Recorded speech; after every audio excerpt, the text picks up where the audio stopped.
Am I the butthole for laughing at my mom when she was crying after she touched my girlfriend's stuffed animals? Throwaway. My girlfriend, Tia, female 24, and I, male 27, have been together for 2 years and actually just moved in together. My girlfriend sleeps with stuffed animals, a stuffed narwhal and one of those plush toy dogs. Tia's childhood was crafty, and if she finds comfort in stuffed animals, so be it. She's in therapy, and if her therapist says that it's not an unhealthy attachment in any way, then I'm fine with it. This is just to clarify that it's not an unhealthy attachment. She's not dependent on them throughout the day, and this is not an age play kink. I don't want you guys armchair diagnosing my girlfriend. Usually, because she doesn't want people to judge her, she'll usually wake up and put her stuffed animals in the closet and take them back out when she goes to sleep. My mom shows up at our door unexpectedly with bags in her hands, adamant that we let her stay for 2 nights. Tia said okay, despite her arrival being a total surprise, and began to prepare a room for her. During this time, I was actually at work. Tia tells me that my mom was adamant on opening all the drawers and cupboards, searching behind stuff, checking the countertops to see if she cleaned it properly. Tia asked her multiple times to stop, but she didn't listen to her. Then, of course, she finds Tia's stuffed animals. Tia, at first, tells a white lie about how they belong to her nephew, but my mom keeps touching them and playing with them, which Tia doesn't really like people doing, and Tia asks her repeatedly to stop touching her stuff. Tia describes as accidentally using the possessive pronoun where she asked my mom, in her words, "Stop touching my stuffed animals." My mom finds this extremely funny for no apparent reason, and apparently started laughing at her, calling her demeaning names, and insisting that her son, me, break up with her. Tia, feeling embarrassed and demeaned, asked my mom to leave and began calling her a ride. Imagine my surprise when I get a phone call at work from my mom, claiming that she's sitting outside our apartment block waiting for her ride to come because Tia screamed at her like a bitch and told her to not come back to our place ever again. This was particularly odd, because Tia doesn't yell. My mom sounded like she was on the verge of tears. I tell my mom I would figure everything out. I call my girlfriend. Tia is audibly crying. She apologizes profusely for kicking my mom out and explains everything to me. I, appalled by my mom behavior, call her back and explain that I don't believe her, etc. She then begins to cry. She is full-on sobbing. I accidentally let out a small laugh, as I thought it was manipulative. This is the second time she's told Tia that she's not worthy of me, and I wasn't having any of it. Once everything passed, my mom got mad at me for crying at her trauma, so automatically my dad is mad at me, and Tia is suggesting I apologize. AITA? Edit. Thank you so much for all the responses and all the awards. It was completely unexpected. Thank you once again. Tia is a bit calmer now. She really appreciates all the people in the comments telling her that it's perfectly normal to sleep with a stuffed animal. Thank you. NTA. Your mom is way out of line. Nothing she did was appropriate. Keep standing up for your girlfriend and put your mom on a timeout until she apologizes and Tia is ready. I can't think of anyone who wouldn't kick me out of their house if I went through all the drawers and closets while they were repeatedly asking me to stop. Edit. Thank you for the silver. Edit 2. Wow. Thank you everyone for the awards, and thank you nice stranger for my first gold. Agreed. I can't believe the audacity of this mother. Who treats anybody like that? I'm in shock reading that and feel terribly for Tia. Someone who wants to run off her son's partner. Someone who wants to be her son's partner. Oh, she's a jocasta. Ops mom sounds like the mother-in-law that anyone would hate to get. Yep. I foresee posts on r/justnormal in Ops and Tia's future. Reddit link. Maybe. But most of the posts there often seem to have a partner enabling the mother-in-law's behavior, which it looks like original post won't be doing, as he recognizes it as a manipulation tactic. Seriously, I'm really glad to see original post is on the right side already. Who cares if someone has stuffed animals? I feel like people having things from their childhood or soft toys from visiting different places is totally not weird. Both me and my partner have lots of stuffed animals. If someone came over and started telling me I was stupid for having them, I'd think they were psychotic. I have one stuffed animal from childhood that I will still pull out and sleep with from time to time for comfort, although not on a regular basis. But my baby blankets I was brought home from the hospital with? Those are under my head every damn night. Tried to break myself of them when I moved in with my partner, but I eventually gave up because I sleep so much better with them, so they'll stay with me until they're so threadbare there's nothing left. I'm 28 years old and that's how it goes, deal with it. I have an oversized stuffed bear, 53 inches, that my, now, fiancé gave me for our first Christmas. He works overnights most of the week, so when I can't sleep well because I'm alone at home, I'll get the bear. Mother here is an awful person. Original post is definitely NTA. Also, who the hell goes through someone's house like that? I'd be livid if my mother-in-law did that to me. My fiancé, her son, would be absolutely upset. Our house isn't absolutely spotless, but it's definitely kept clean.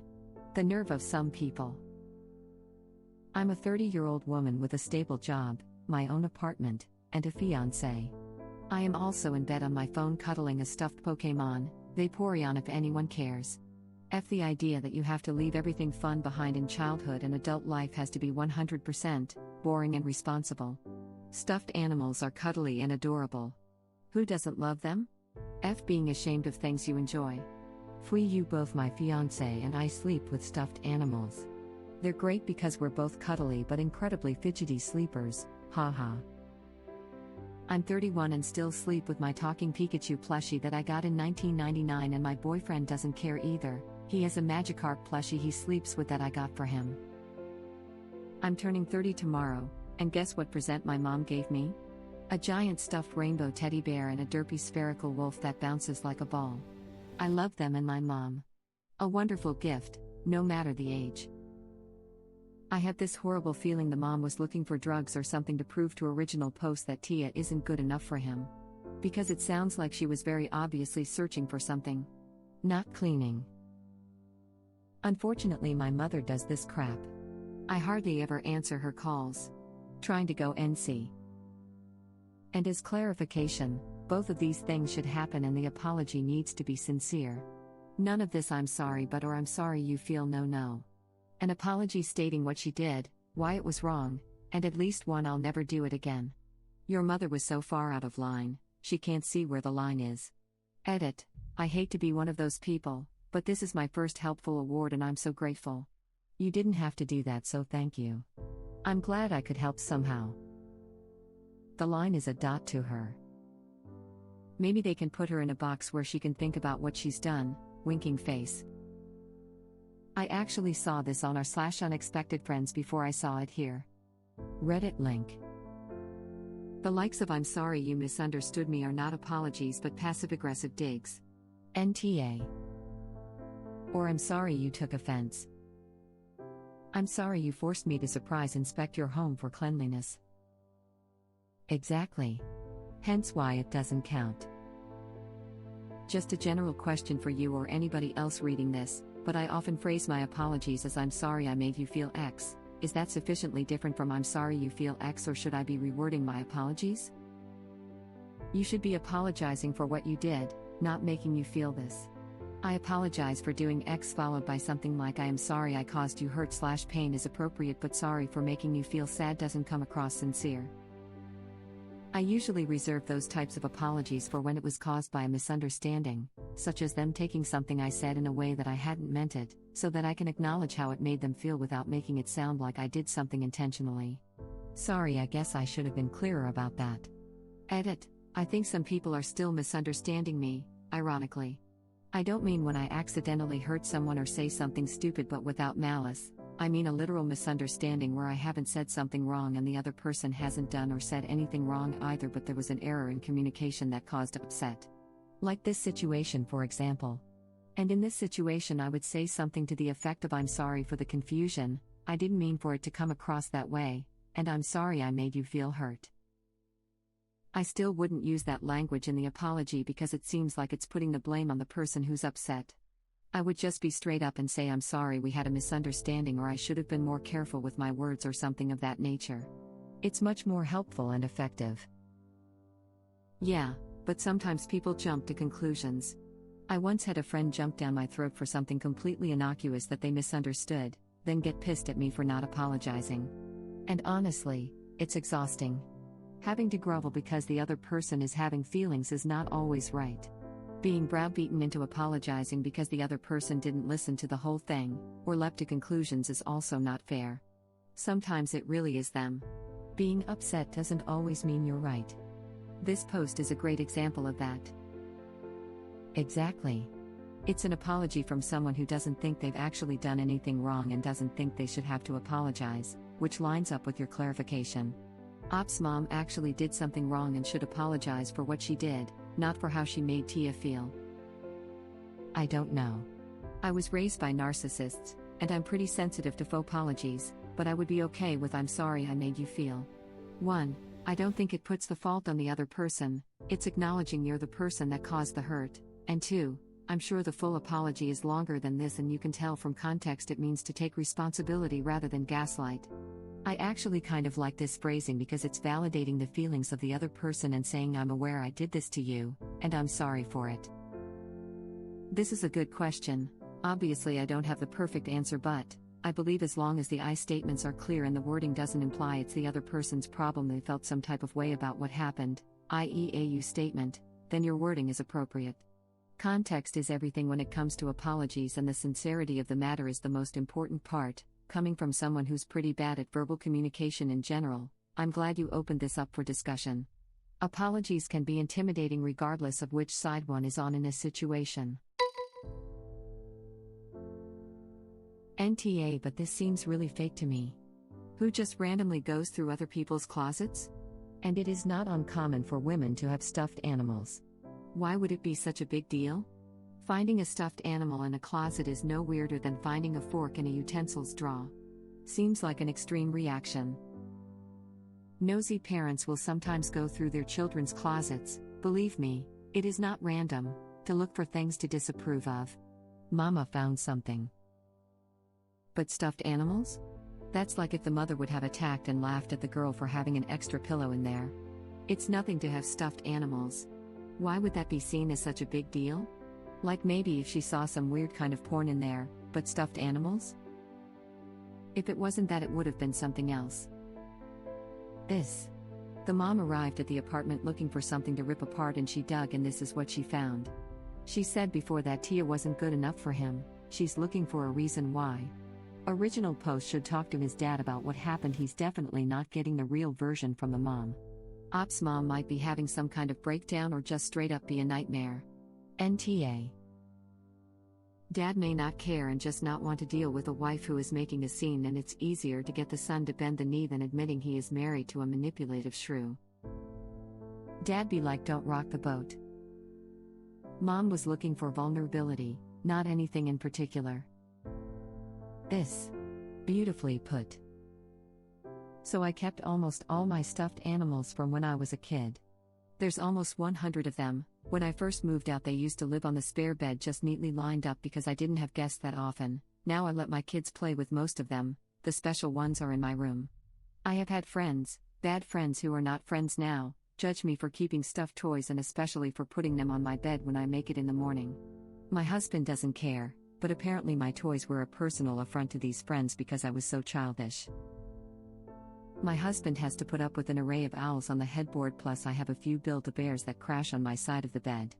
I'm 34 and I love cuddling my teddies, and he knows it doesn't mean I don't want to cuddle him. I'm just a cuddler.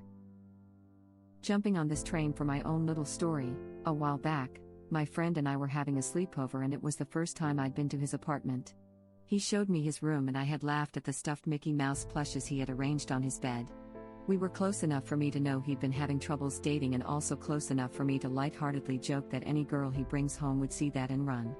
Well, effing joke's on me because I ended up being that girl. We've been dating for 2+ years with no intent on stopping. He still has the plushes, but they've been replaced with an Appa plush we take turns cuddling, smiley face. Who wouldn't cuddle an Appa plush though? My husband buys them for me. I have a collection that sits in our living room all arranged on one of the chairs, and I'm 40 years old. I'm absolutely baffled by this being a point of amusement for his mom. When I met Dr. Alpine, I was anxious because I have a stuffed bear I sleep with that is weighted and keeps me from rolling out of bed. I used to have a lofted bed, and I sleepwalk when I'm anxious. I thought he might judge me, but he just pulled out his hand-crocheted alligator his grandma made him. It still lives with us, as does the bear. I now also have a weighted blanket my mom sent us to keep him from having to chase me down when I sleepwalk. I thought he might judge me, but he just pulled out his hand-crocheted alligator his grandma made him. This is seriously adorable. The last line killed me. Smiley face, so cute. NTA. Your mom was crafty to your GF, and lied to you about what happened. Her trauma was not being allowed to trample your girlfriend more. Your dad wants you to apologize because asking you, a reasonable person, to stabilize the boat is easier and more likely to happen than asking your mom to stop rocking it in the first place. Has your mom apologized at all? I'm betting not. Your dad wants you to apologize because asking you, a reasonable person, to stabilize the boat is easier and more likely to happen than asking your mom to stop rocking it in the first place. I feel my own trauma coming back just reading this sentence. Web link. Holy God, this post is amazing. Thank you for linking sharing it. ETA, 1. Judgment. Original post is definitely not the butthole, and 2. To give the person who linked that very relevant analogy a well-deserved helpful award. Thanks again. Hugs are available if you want them. It sucks being the boat stabilizer of the family. No, she hasn't. She doesn't think she's in the wrong. You really shouldn't apologize for this. It sends an entirely bad message. Your mother disrespected your girlfriend, your shared home, and your relationship. And she wants you to apologize for it. If you do that, then you've sent the message that she can trample on whatever she wants, whenever she wants to. Further, you knew she was manipulating you, which is what caused you to laugh in the first place. You were right, she was. She's doubled down on it now, probably because in the past it has worked on other people, or even on you. If you send a message that this is okay, then I assure you, you'll be apologizing for things exactly like this for the rest of your life. Whenever your mother visits, should you choose to allow her to in the future, you will be treated like a child, your girlfriend like a burden, and you'll be made to feel that you have no authority in your own home. That above comment is gold. Don't apologize to your mom. It doesn't force her to face the consequences of her actions and encourages her to continue this behavior. If you apologize, she'll continue to push boundaries and take liberties because she knows she can get away with it. Good luck. Your dad wants you to apologize because asking you, a reasonable person, to stabilize the boat is easier and more likely to happen than asking your mom to stop rocking it in the first place. Damn, this sentence is relatable. Thank you for watching. If you like our videos, please like them on YouTube. And share them with your friends. Please subscribe to be the first to know about Red Rabbit Reader's new videos. We welcome your comments below. Another of our videos will begin shortly.